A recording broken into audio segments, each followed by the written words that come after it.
You want to get the important information, get it quickly, but also, understand it thoroughly without wading through endless articles. Yeah, that's really what we aim for here. And today, we're doing a deep dive into something pretty significant. Definitely. We're looking at the recent news about former President Joe Biden's diagnosis with aggressive prostate cancer. And not just the diagnosis itself, but how it intersects really dramatically with this new book, Original Sin. Exactly. The book claims there was, well, a deliberate effort to hide his declining health while he was in office. It's quite the firestorm. It really is. So for this deep dive, we've gone through a whole stack of sources, news reports from places like Al Jazeera, Iowa Public Radio, Newsweek, NPR, BBC, The Economic Times. Plus background from Wikipedia, Times of India. A pretty wide range. Our mission really is to help you understand the key details. Biden's diagnosis, the timeline, as much as we know what it means for his health. And crucially, this massive controversy that's blown up because the diagnosis landed right alongside these, frankly, explosive claims in Original Sin about his fitness for the job. Okay, so let's dive right into the diagnosis itself first. What are the core facts? Right. So the main thing is, on Friday, May 16th, 2025, the announcement came. Former President Biden diagnosed with aggressive prostate cancer. And this came after some symptoms? Yes, apparently he'd been experiencing increasing urinary symptoms, which, led to the medical check. And the diagnosis itself, how serious? It's serious. It's described as an aggressive form. The Gleason score is 9. Which is a grade group 5, right? Very high? Exactly. That indicates it's highly aggressive. And it's also metastasized. It's spread to his bones. Wow. So that makes it stage 4. Stage 4, yes. That does paint a stark picture, but I think I saw something, a slightly more positive note in the initial report. Yes, there was. The information release mentioned that the cancer seems to be hormone sensitive. Okay, and why is that significant? Well, it's significant because it means treatments that lower hormone levels, hormones that can fuel prostate cancer growth, are likely to be effective. It offers a pathway for managing the disease. Right, managing it. But still, stage 4. What do the general statistics look like? They are quite sobering. Johns Hopkins Medicine, for instance, puts the average 5-year survival rate for late-stage prostate cancer like this at around 28%. 28%. Yeah, sobering is the word. Biden did respond publicly, didn't he? He did. On social media, he expressed gratitude for support, said he and Jill draw strength in tough times. Resilience. Okay. Now, as we said, this news didn't just land quietly. Not at all. Yeah. Almost immediately, there was a reaction from President Trump. What did you say? He put out a statement, and he directly questioned the timing. He basically suggested the public should have known much sooner. His argument being? That for cancer to reach stage 4, it must have been developing for a considerable time. He implied it couldn't just appear like that. And he made a comment about doctors, too, I believe. Yes, a very pointed one. He claimed that doctors who examined Biden during his presidency were, quote, not telling the facts. That's a pretty direct accusation, and it immediately kind of poured fuel on the fire regarding Biden's health during his term. Absolutely. It reignited all those discussions about his physical and cognitive well-being.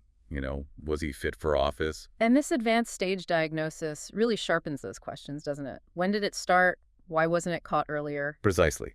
Which leads us straight into what the medical experts are saying about this timeline. It's complicated. I can imagine. What are the different viewpoints? Well, we're seeing quite a range. For example, Dr. Stephen Quay, he's a pathologist.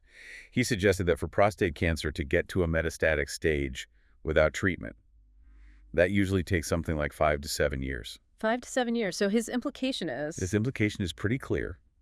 That Biden likely had this, or at least was diagnosed during his presidency, and it just wasn't disclosed. Okay, so that's one perspective. A long period of non-disclosure. What else? Then you have Professor Howard Foreman. He's a radiology expert at Yale. He basically said it's inconceivable it wasn't picked up earlier with standard PSA tests. Why? Inconceivable. Because, he argues, a Gleason 9 cancer, that aggressive type, would almost certainly cause PSA levels to spike significantly. Those spikes should have been flagged in regular screenings. Assuming screenings happened and were read correctly. Exactly. Foreman's point really challenges the idea this could have just, slipped through the cracks of routine checks. But are PSA tests always definitive? Are there other possibilities? That's where it gets even more complex. Dr. Peter Nelson, an oncologist. He pointed out that while it's less common, some really aggressive prostate cancers can develop and spread much faster, maybe in just 1 to 2 years. So a more recent development is possible, though maybe less likely. Possible, yes. Plausible, according to Nelson. Then Dr. Daniel Lin, another prostate cancer expert, adds more nuance. He says, yeah, it's very likely Biden had cancer for years. But, he notes, there's a lot of controversy around PSA testing itself, especially for men over 70 or 75. Guidelines differ. Some don't even recommend routine screening then. Ah, right. The screening guidelines debate. Exactly. And Dr. Lin also brought up another possibility, a rarer type of prostate cancer that doesn't actually raise PSA levels much or at all. A PSA undetectable form. Yeah, and apparently that's seen more often in these high-grade cancers, like the Gleason 9 Biden has. So even with regular tests, it might have been missed. That adds a whole other layer. It does. It's not the most common thing, Dr. Lin stressed that, but it's not, vanishingly rare either, especially with aggressive types. Dr. Peter Black from the Vancouver Prostate Center offered his best guess. Okay, what's his take? He thinks Biden probably did have regular PSA tests, but maybe the level stayed within an age-appropriate range that didn't raise red flags. Or he could be one of that small group of patients where PSA levels stay normal even with metastatic cancer. So, several potential paths.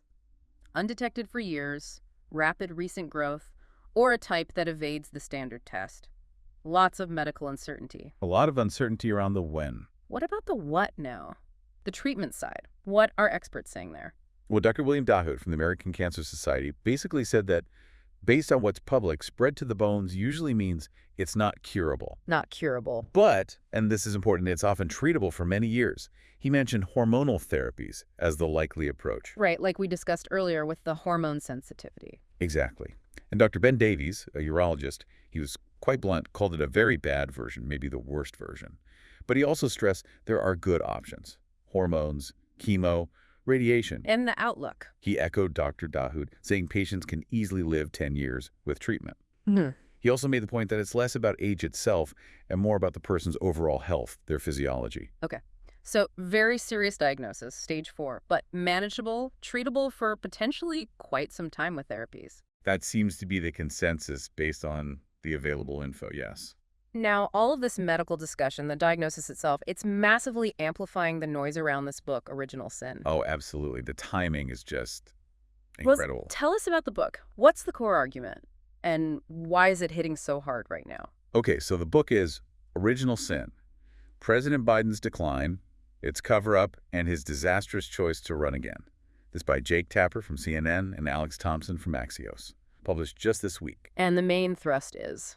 The central claim is that there was an alleged concerted effort to conceal the extent of Joe Biden's physical and cognitive decline during his presidency, especially leading up to that 2024 election cycle. The one he eventually bowed out of, leading to Harris becoming the nominee. Right. The book argues this alleged cover-up was intentional, specifically to allow him to run again. And this isn't just guesswork. They have sources. Apparently so. Yeah. It's reportedly based on something like 200 interviews, mostly with Democratic insiders, done after the 2024 election. Okay. And what picture do these interviews paint? They paint a picture of a president whose abilities were noticeably fading. The book highlights the period around the June 2024 debate as particularly critical, a moment where many people felt the decline was, well, undeniable. So the claim is people inside knew things were worse than was being let on publicly. That's the core accusation, yes. The original sin, according to the title, was Biden's decision to run again. The book argues this decision forced a campaign of gaslighting and denial. And the authors connect this directly to the election outcome. They do. They suggest this whole situation ultimately paved the way for Donald Trump's return to the presidency. Are there specific examples cited in the book that really stand out? Yes, several. One really striking one is the mention of discussions, supposedly among Biden's inner circle, about the possibility of him needing a wheelchair if he served a second term. Wow, a wheelchair, that's quite specific. What else? There are claims that, as far back as December 2022, he was forgetting names of very senior longtime aides. Mike Donilon is mentioned specifically. Someone very close to him.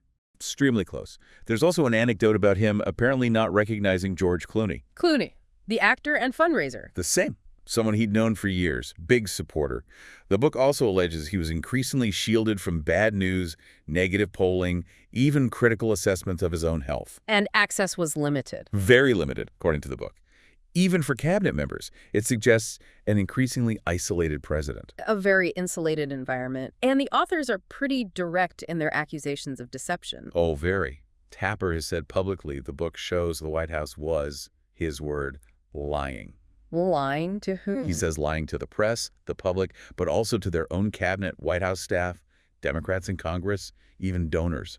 Lying about the extent of the decline. That's a sweeping charge of deception. Does the book give concrete examples of this alleged lying or shielding? It does. One example quoted is an aide supposedly justifying Biden running by saying he could just disappear after winning, only needing occasional proof-of-life appearances. That's extremely. Yeah. Another claim is that key advisors like Steve Ricchetti and Mike Donilon were making major economic calls without even looping in Treasury Secretary Yellen.